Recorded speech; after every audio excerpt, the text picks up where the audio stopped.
Donc, on va faire un petit exercice d'application. Donc, comme vous voyez ici, exercice d'application, vous avez un ampère-mètre. Et cet ampère-mètre, c'est un ampère-mètre qui est analogique ou à aiguille. Donc, la figure ci-dessus représente le cadran d'un ampère-mètre à aiguille. Premièrement, déterminer le calibre. C'est la première question. La deuxième, déterminer la valeur de l'intensité. Calculer la quantité d'électricité qui traverse une section du circuit pendant un instant delta t égale à 10 secondes. Déduire le nombre d'électrons passant par cette section pendant cette durée. Comme vous voyez sur l'appareil, le calibre choisi, c'est 0,3 ampères, parce que les calibres que vous avez 0,1 ampère, 0,3 ampère et voilà 1 ampère. Donc, pour calculer l'intensité de courant, on a vu précédemment, dans le vidéo précédemment, que QI est égal à C fois N sur N0. Donc, C est égal à 0,3. Vous avez N ici, donc vous avez 70, 71, 72, à peu près 73. Donc, N est égal à 73. La déviation de l'aiguille est 73. Donc, vous avez la déviation maximale 600. Donc, pour calculer l'intensité du courant, donc il faut mettre I est égal à C est égal à 0,3 multiplié par 73 sur 100. Et comme ça, vous allez déterminer la valeur de l'intensité du courant. Détermination du calibre. Le calibre, comme vous voyez, est de 0,3 ampères comme indiqué sur la figure. Déterminons la valeur de l'intensité. I est égal à C fois N sur N0. Donc avec C est égal à 0,3 ampères. N est égal à 73. La déviation de l'aiguille. Et N0, c'est la déviation maximale, est égale à N. Donc, application numérique, I est égal à 0,3 fois 73 sur 100. Donc, pour déterminer la quantité d'électricité, vous avez que I est égal à delta Q sur delta T.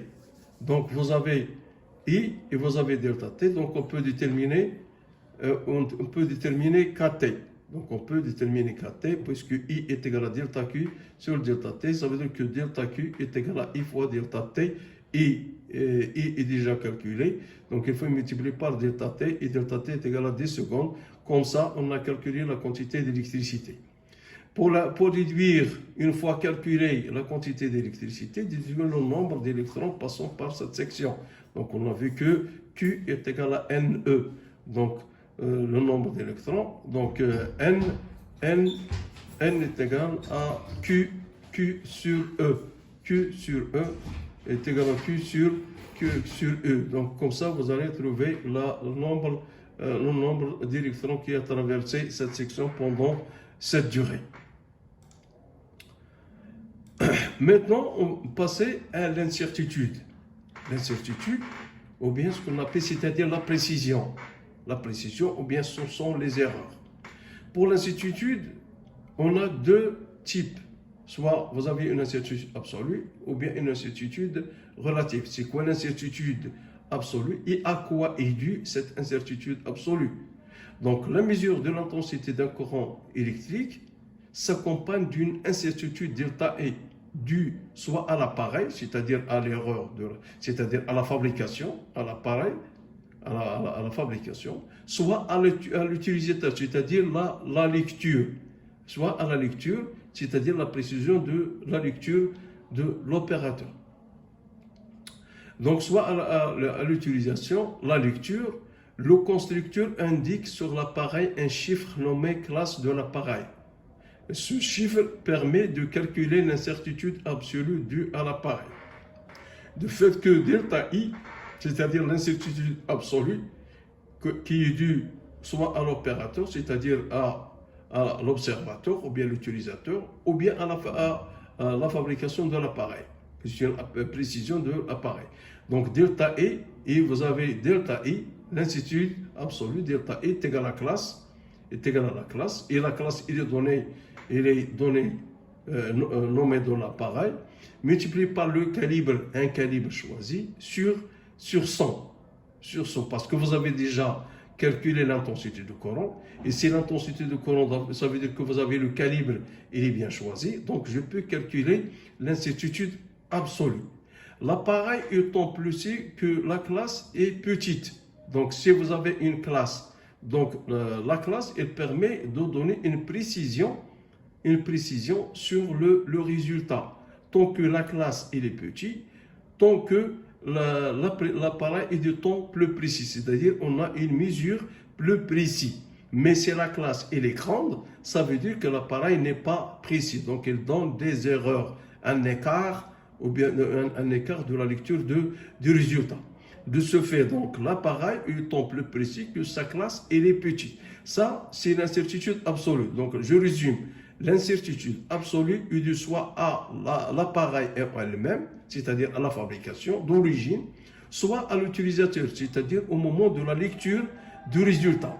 Donc, et dans cet appareil, il donne ce qu'on appelle la classe.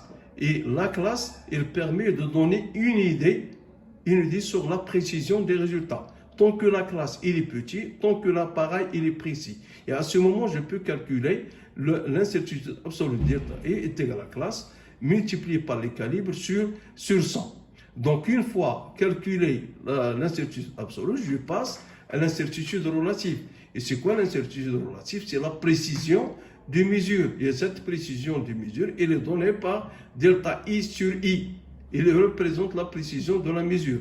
Plus le quotient delta I sur I, il est petit, plus la mesure, elle est précise. Donc, delta I, donc, vous avez déjà l'intensité de courant, elle est connue. Vous avez delta I, vous avez calculé l'incertitude absolue, delta I. Donc, je fais le rapport delta I sur I. Et ce rapport delta I sur I, elle donne ce qu'on appelle l'incertitude relative.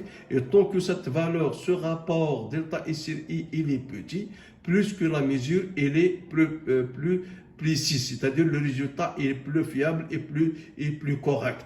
Donc, et delta I sur I s'exprime en pourcentage. Et à ce moment, je peux écrire le résultat, je peux écrire I et le résultat final. Tant que ce résultat il est petit, tant que le résultat il est fiable.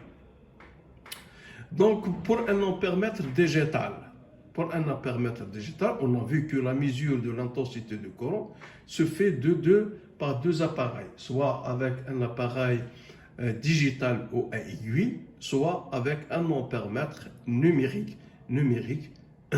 Un ampèremètre digital, ça veut dire un ampèremètre qui est numérique qui affiche le résultat directement. Le résultat d'une mesure s'affiche à l'écran en choisissant l'équilibre convenable. Mais tout d'abord, on a dit qu'il faut choisir le calibre parce que la notion du calibre qui constitue l'intensité maximale que peut mesurer cet appareil.